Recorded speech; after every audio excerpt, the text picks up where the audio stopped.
Eyewitness News, this is Newsmakers. 40 years after his first run for mayor.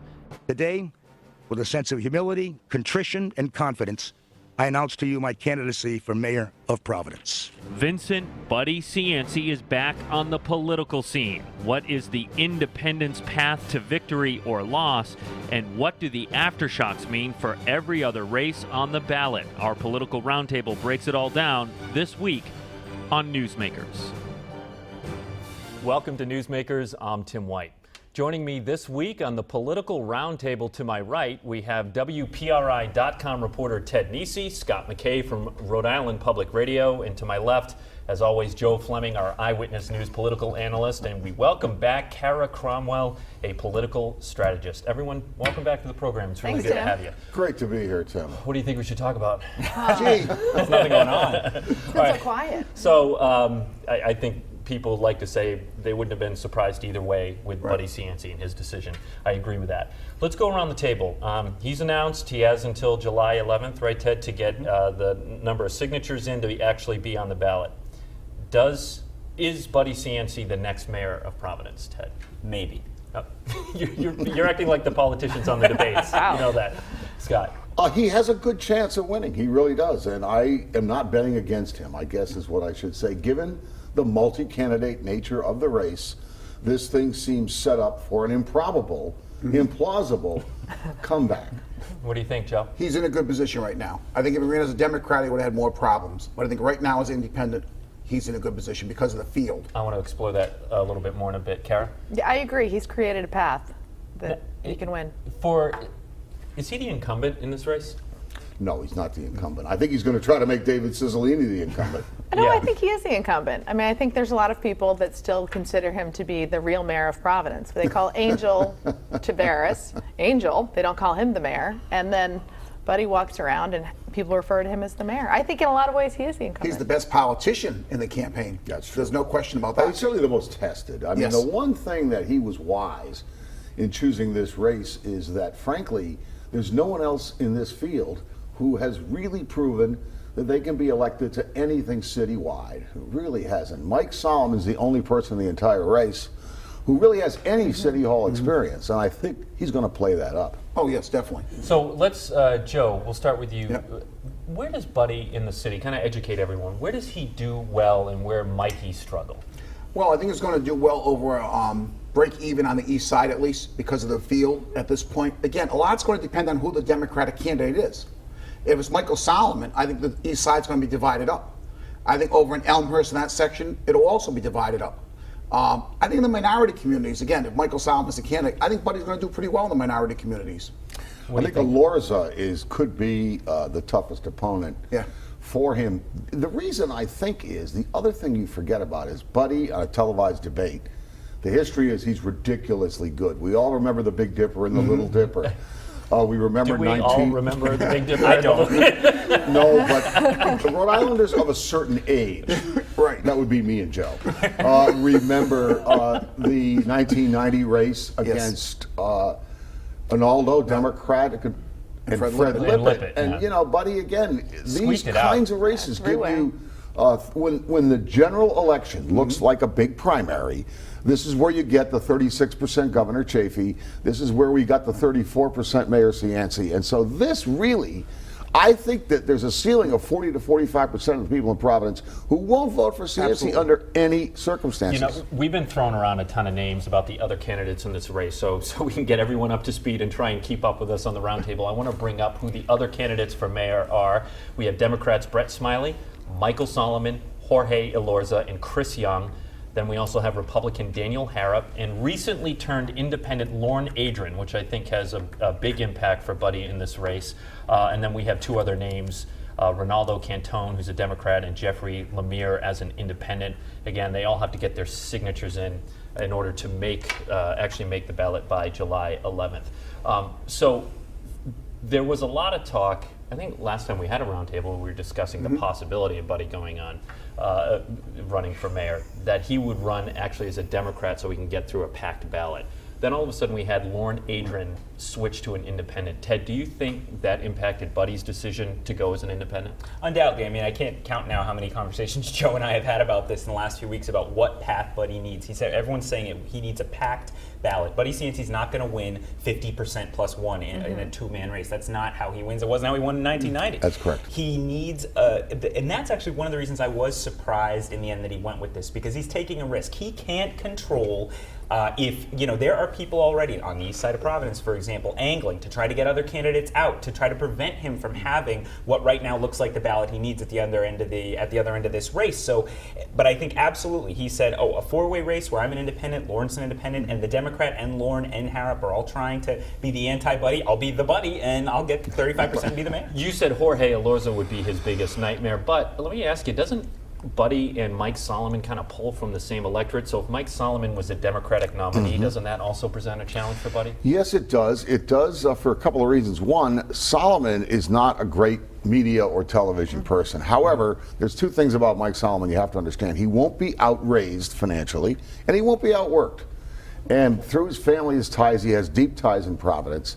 I do think that there is some overlap in their constituencies, particularly Fruit Hill, Elmhurst, the slice of Mount Pleasant, the folks who vote up at Schneider Arena at Providence College. And what's left of kind of Italian-American white Providence, ethnic Providence, and there's not a lot of it left. I mean, if you are in Silver Lake, which 20 years ago was still an Italian-American redoubt, you're going to hear Spanish spoken up Cassett Avenue these days. It's just the demographics of the city are much different. That will be a challenge for Cianci. Kara, you can say a lot of things about Buddy Cianci, but no one ever accused him of being stupid, especially in the political arena.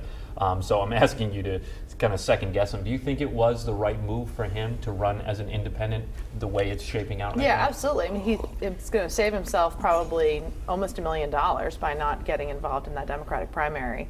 He can steer it a little bit if he ends up with, I think his almost dream. Save $1 million. So you're saying he's going to wait to the last minute to start doing all his media, his paid media. Well, you don't think he needs to reshape an image at all? I mean, I hate to say it, we're kind of doing it for him, aren't we? I mean, I think he's getting a lot of free media that other folks aren't getting. That's if you believe the saying that there's no such thing as bad press. Well, but there's plenty of bad press that could go but it's around. it's already out there. Almost all, with the exception of your pension story last night or the night before. Yeah. I think it's all out there. It's all been circulated already. Yeah, I mean, the thing about him is, and I think, Joe, you know as much about this as anyone in the state, frankly, is that in an election campaign, you always try to drive your opponent's negatives up. That's like campaign 101. Right. However, in this case, what are you going to say about Cianci that hasn't already been said, as Kara mentioned? Haven't And people all made those- up their mind about the felony thing? I mean, is that really a path for the opponents to take? I mean, everyone. Yes, but I think Kara referenced your story the other night about, Buddy in the end signed that decree in 1991 that blew this massive hole in the city's pension fund. And that is still why the city was teetering on the edge of bankruptcy just 2 years ago and is still in deep I financial think trouble. Tim's That's right. how you go after him. Those kind of things Right. about how Policy. Buddy financially managed the Right. city, I think, are a much bigger risk to him in this campaign than Buddy went to jail. We know Buddy went to jail. What Agreed. people don't necessarily know is that he sometimes raised taxes, that he took steps like that have stored up problems for now, and that's what if his opponents are smart. You've got to make the smart case, which is, Buddy Cianci was very adept at using the taxpayers' money to buy votes, to buy support of the public employee unions in particular. He brags about it in his book, Pasta and Politics. He brags about how, we all laughed in the old days when he would make those funny statements about the teachers, mostly all female in those days, had every benefit except Delta hairdressing.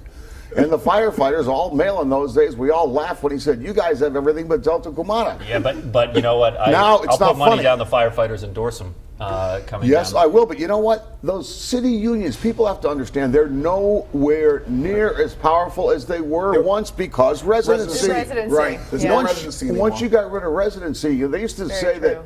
1033, the teachers and firefighters in Providence, there were 10,000 votes there. That's probably 2,000 votes today. I think on the Buddy point, though, going back to what you said about kind of the press and what he needs to do, the bigger issue is that the other candidates in the race have to also run their own race between now and the primary, Yes. and then they're suddenly going to be all anti-Buddy the morning after. They're not going to be ready, and they're not going to be funded enough. Well, they got to So raise that's the key. money. he They're gonna be short created money. the scenario under which they have to fight amongst themselves, be the anti-Buddy, kind of dig into his past and do all of this magically with none of them are particularly well funded. I mean, you need to be Solomon's pretty well funded. Well, $600,000, $700,000 is where he sits, which is great if you only really have to run a primary, which is pretty much what they were expecting to do. Well, and now that you really have a So general. what does he need? What is the Mike Solomon, somebody who has to get through a primary, how much money are we looking at here? Joe, thoughts? I would think he's going to probably use most of the $600,000 in the primary. He's going to have to raise probably another $500,000 for the general election. Yeah, It's a that short becomes period. easier though once Yes. you get the nomination. It becomes a lot easier to get the Scott Oles. And if people look at him as the front runner, that he could be the person that stops money, the money will come in a lot easier for him also. Of course it will. Go ahead. I was just going to Final say, and thought. there's going to be ticket splitting in Providence where there never was before. So it doesn't really matter for a lot of the down ballot candidates, but if there had been city council, independent Republicans, Buddy would have given them a real shot. So There's always been ticket splitting in Providence. This if master you look lever at- thing's a joke in Providence. Chafee got 52% in Providence last time running as an independent in 2010. Voters, that's a chimera put out there In by some of Ken those Block and the districts, master I think lever it was wackos. in your hold column. on. But she was bringing up the media, and it struck me this morning preparing for the show. Bill Fisher, who is a press person for Michael Solomon and just about anything else in Rhode Island, quite frankly. Blue Grotto. Blue Grotto. He was openly complaining about the media on Twitter. That Buddy, the news coverage has just been dominated by Buddy Cianci, and now Buddy we're going to see mania. a story about what Buddy's having for lunch. One thing is, Bill, it's been a few days, okay? And guess what? It is a top story this week. You can't avoid it. So, but Scott, how do newsrooms handle this? How do you balance Buddy Cianci as a news story himself, right? Because there is so much, as Ted said, so much ground to cover there just on policy, let alone all the other stuff. Yet be fair. It's to extraordinarily everyone else. difficult. I remember going through this dilemma when I worked for the Journal in 1988 when Patrick Kennedy was running for state rep against Jack Skeffington. And we tried to be as fair as we could, knowing that more people, particularly the national media, fuels some of this. More people, one day I was at Patrick Kennedy's headquarters and I'm standing behind a reporter from the LA Times, the New York Times, and the Boston Globe waiting for an interview. And there's nothing that And the just to remind people, that was a state house race. That Yes, wasn't even a it wasn't congressional a city race. But already we've seen the national press, the Globe, he called me the other day at first. I got the same phone call. Huffington Post, yes, they actually Yep. quoted you. And they have this national drag, and there's nothing that a local newsroom can do about that. However, here's what you can do. You can do what Ted, you've done, and Ted, Tim and Ted, I think, and we try to do some of it, is to look at the actual record of Cianci, not just be happy little puppies for a glib and glossy mayor. You really have to take a look at what the administrations look like. You've got to look beyond the splendor of Florence, beyond water, fire, and really the pension system. What happened to the schools? The idea of the water supply board when he tried to take that over. There's a million things. Look, Cianci almost drove the city into bankruptcy in 1980. Final I word, was gonna Joe. say, I think this frenzy will die down after another week or so, and up until the primary. After the primary, it's going to build up again when Buddy's actually running. Yes, it is. From now until the primary, it's going to start focusing more on the Democrats in the race in Providence, at least in Providence. Which just briefly, I think, is a win switching the governor's race for Angel Taveras because There's a governor's race? But that's what I'm hearing. Buddy Cianci, he likes Angel Taveras. He's been trying hard to say, everything in Providence is terrible and I can fix it, but that's not Angel Taveras' fault. That's tough. That's a tough, road to hoe for him. It's a real soft But- shoe act. Yeah, it is. And To but dance. luckily for Angel Taveras, when we were thinking Buddy might be in the Democratic primary, that would have meant Angel Taveras' campaign against Raimondo and Pell was going in parallel with Buddy's campaign to convince everyone Providence is bad and needs me. Now they're on somewhat different tracks. They'll be together again in the fall, but Angel Taveras can focus on the primary without the distraction of Buddy Cianci making headlines every day with, well, when I was mayor, the monkeys out of the zoo and we're back to that and all that kind of thing. Well, and I want to talk a little bit more about that, the governor's race in particular. We have to go to a break, and when we come back, Ted is going to explain why Seth Magaziner should send Ernie Almonte a fruit basket. Our political roundtable will continue. Stay with us. You're watching Newsmakers.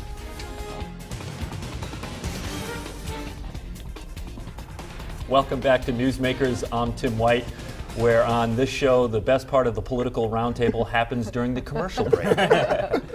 Joining me on the political Can't hear roundtable, yeah, I definitely can. WPRI.com reporter Ted Nesi, Scott McKay from Rhode Island Public Radio, Kara Cromwell, a political strategist, and Joe Fleming, our Eyewitness News political analyst. Before we get into the gubernatorial race, which I can't believe we're talking about on the second half of this program, thank you, Buddy Cianci, I want to talk about the general treasurer's race. And in that, we have Democrats Frank Caprio and Seth Magaziner, and Ernie Almonte, Ted, just announced that he was going to be running as an independent. Why? Who does that help? Well, we polled this. This is one of the only down ballot races that's been polled, and we saw Ernie Almonte stuck down at 8%. Right. I saw him Sunday night at the Democratic nominating convention, and he had very few votes. Of course, that was sort of sewn up for Frank Caprio anyway. And just a few days later, he said, "You know what? I'm running as an independent." And then last night, I was at the Republican nominating convention, and Ernie Almonte was at that one too, and he was introduced by Chairman Mark Smiley, who said he didn't endorse him because he's running as an independent, but said, "I think all of you Republicans should listen to Ernie Almonte. Basically, he has their tacit support. There will be no Republican candidate." I think in the primary, that's very good news for Seth Magaziner, the young newcomer who's running against Frank Caprio, of course, who had this job before, because now, to the extent there's an anti-Caprio vote in the primary, it can only go to Seth Magaziner. He's the only option. They won't split that. And then Seth Magaziner has his family connections to Bill Clinton, which I think if Clinton does an ad or comes to town, that's a huge advantage, especially in this busier with Buddy Cianci. I mean, Bill Clinton may be one of the only people who can drive the media back away from a Buddy Cianci story this year, and he could do that. So I think that's going to be an interesting race. And then, though I think Almonte will be a factor in the general election now, no doubt. But I think for the primary, it's given Seth Magaziner a boost against Frank Caprio. The only way I disagree, I'm sorry. Go ahead, Karen. That now Seth will have a general election. And that's going to cost him some money that he wasn't planning necessarily on spending. But I don't think he cares about that. Right now, it's the he's very happy that Ernie is not running in the primary because anyone who's still upset with David Caprio over 4 years ago, Frank Caprio, I'm sorry, not the chairman, can now vote for Seth. Before those votes will be split. So I don't think he's concerned about a general election against Ernie Almonte. He's more concerned with the Democratic primary. I think his stock definitely has gone up as a result of this. I think Almonte's going to have a tough time. He's going to have to raise a lot of money. It's going to be very difficult. And Seth has outraised Caprio and Almonte by 3 times in the last 3 quarters. Caprio can get the money. Well, don't forget this has been a tumultuous campaign season for Ernie Almonte. He ran for governor originally. He announced for governor. He did a year as governor, and then about a year as the Democratic candidate, and about a year as the Democratic candidate for treasurer. Now he'll be the independent candidate for treasurer. And as much as it's easy to sort of mock that, Almonte, we've interviewed him many times, Tim. He's a very sincere guy. I think he wants to serve, and I think the political, campaign kind of stuff just is not natural. I mean, he's being sort of very honest, like, well, I want to serve and thought governor might be good, but looks like can't win that, and the Democrats don't seem to be going for me. I'll try the independents. You know what drives me? I just don't understand why some of these people think that statewide office is an entry-level job. Yes. Link Chafee started his career walking a district in Warwick, city council. What was Don Kachiri's first job? In politics? Look how that turned out. Well, I mean, but some people, some people may disagree with you. Sometimes beyond 38 studios, I mean, there are a lot of people we could rattle off that just enter into politics. Yeah, but not all that often. So make the defense why you need to have political resume to get a job because like if you don't have any money and nobody knows your name, you actually... just for the fact of winning, not effectiveness in office. No, understanding what running a campaign's really like, what it's like at the grassroots level, what it's like to take incoming hits, what it's like to have debates, what it's like to do retail, to do television. It really helps a lot. If you have a few $1 million, you could enter at a higher level. But if you don't have the money, working your way up is the best way to go. Right. Jack Reed didn't have the money. Now he's got the safest U.S. Senate seat in the country. Why? Because he ran for state Senate. Against an incumbent Republican state senator, too. Yes. And he ran for state Senate, worked his way up in Congress. And the same thing, Patrick Kennedy, even though he had as much money as anybody in the world, started at state rep level. And Link Chafee wasn't in a food stamp line when he ran for Warwick City Council. And he ran to the CONCON, the Congress. Even Bruce Sunland was chairman of the Providence School Board and was had run as the CONCON delegate back in 1985, I believe. And he'd run for governor twice before, before he actually succeeded. So, switching to the governor's race and specifically the Democratic debate that we hosted, was it 3 weeks ago now? It's like a blur. I have no idea where I am. For the most part, if you watch that, I think, and you didn't know what the polling data showed, I think your impression would be that Gina Raimondo was a front runner because if there were any quote unquote attacks, it was directed at her. When does this get ugly like the GOP race has already gotten to? Soon. Yes, very soon. And how? Well, when somebody starts taking some shots, when you see a Raimondo ad that shows Providence's crumbling schools or potholes, you're going to see some attacks. Or Wall Street ads about Gina's in the pocket of Wall Street. The hedge fund, woman, basically, you're going to see the Wall Street Democrat. And then Pell, obviously, if he's going to get some traction, he's right now trying to build a very positive base so he can throw some shots later on. Right, Pell is, but the question is, why didn't Pell stop this positive base a month and a half ago when his numbers were very low? Well, his before everything people started? say he didn't want to look like he was buying the race, that he didn't want to be the first one on television. Yeah, but what? Hold on. That's the first I've heard of that. But let me ask you this. So then the Prius story comes out, Scott, right? And this was post Prius. But why wouldn't you have something ready to go when, not knowing what's coming down the pipeline, the Prius story happens, and then they start going into production for campaign ads, so on. So don't you think that I think it's just time. I think Plus, he you don't want to started magnify. kind of. You don't want to draw any attention to the Prius. The Prius. No, what I'm he's saying is saying to redefine You have a positive the ad message. right away But after look, that story. I think Clay Pell, he got into this relatively late to ramp up the size of a campaign he's putting together. Isn't that more of a reason to come Well, up? but again, you have to film it. You have to get it together. You have to figure That out what could be your done quick. message Just is. the logistics of it all. Regardless, I think the fact that Clay Pell is spending so much money now on television ads. I mean, there were people as recently as during the week of our debate saying, well, he's not going to, he hasn't touched his own $2 million. He's only loaned it. Yes. He's not going to spend that money. And I know there were some people on Angel Tavares hoping that was true, that, he's really barely going to be a factor. But he is, at this moment, they are absolutely serious. They're spending money. They're working there. He's walking picket He was lines. definitive to you at the debate. He was. Amen. He's playing catch up though. I think if he started earlier, he wouldn't have to play so much catch up now. I think the really interesting thing is that Mayor Tavares is still on TV. He does not have the kind of bank Not account. much, though.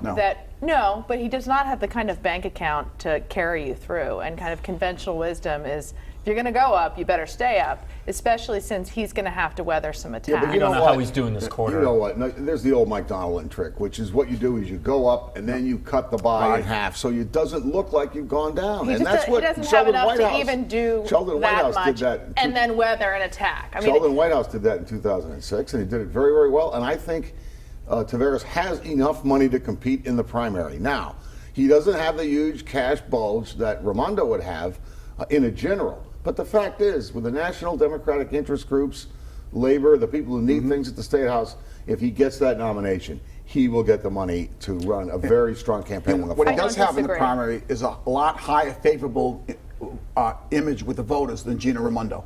Which is Primary part voters. of why With the it's a Democratic surprise. primary Which is votes, a part exactly. of why it's a surprise, to go to your point, Tim, that it hasn't gone negative yet. Because we saw it in our poll this month. Angel Tavares is still extraordinarily popular with the Democratic primary. He's at 70% with Democrats and young people. And you know what? He doesn't want to tarnish that Yeah. thing by being the first guy to make an attack ad. And I think he's very wise to try to keep that image up there, because once you start throwing mud, it can come right back at you. It can absolutely backfire. I Once think we they hit July all- and August, though, people aren't watching TV anymore. True. They can all go positive. Except for though, this show. At the same absolutely. time, I mean, I think they can all spend some more money on their own positive messaging because they all have kind of different things to say. All right, before we run out of time, I do want to go to the other governor's race, GOP race. Kara, will stick with you. Alan Fung, the party endorsed Alan Fung. Who wins this? Ooh, I wish I had a poll. And but- I should. Ken Block is the other Republican I wish I had a candidate. poll, but I would have to say that I think Fung has done what he needs to do to get to win the primary. It remains to be seen whether having to go after that Republican vote in the primary is going to cost him the general. I was talking last night to Steve Frias, very active Cranston Republican close to Fung, and he was pushing back hard at what Block's campaign is saying, which is, look, the endorsement didn't matter in 02 and 94. The non-endorsed Republicans won those primaries. He said, this is a different situation. He said, those endorsements were close, like 45% in the room. Fung got almost a 3-to-1 margin last night. So he definitely has some deeper support to the extent there's a grassroots institutional Republican Party in around it's there. But, Ken Block he just knows how to grab the zeitgeist in a way that gets free media, in a way that gets people fired up. So that's why I think people aren't counting him out. And I would agree with you, except if there weren't a really hot Democratic primary on the other side. I think Ken would get a lot more of those independent voters that may be more interested in playing in the Democratic primary. I think Alan Fung needs a lot of those independent voters. I think Ken Block has a lot of the conservative Republicans in the state of Rhode Island on his ticket. And if that's the case, Alan Fung needs to bring the independents into the fray. Yeah, the ideological break in that primary is very odd right now. Who you see going where? It doesn't fit too well into. It's not a Tea Party versus. It's, I guess to an extent, it's insider outsider. And with 30 seconds left, I mean, you got to think at some point, Warwick Mayor Scott Abedian is going to have an impact on this race. Big impact. He should. One thing I will say is they 10 both seconds. sides know the Yahoo votes out there, because in your debate, it was fascinating to me how two supporters of gun control all of a sudden are the biggest supporters of the Second Amendment since Wayne LaPierre. We're going to end with Buddy Cianci. Chuck Todd, we tape on a Friday, asked him why is he running as an independent, and his quote was, "I never met a fence I couldn't straddle," which is vintage Cianci, as far as I'm Sounds concerned. X-rated. If you missed the show, it's online, WPRI.com. For Ted Nisi, Scott McKay, Joe Fleming, Kara Cromwell, thank you very much for watching. We'll see you next week on Newsmakers.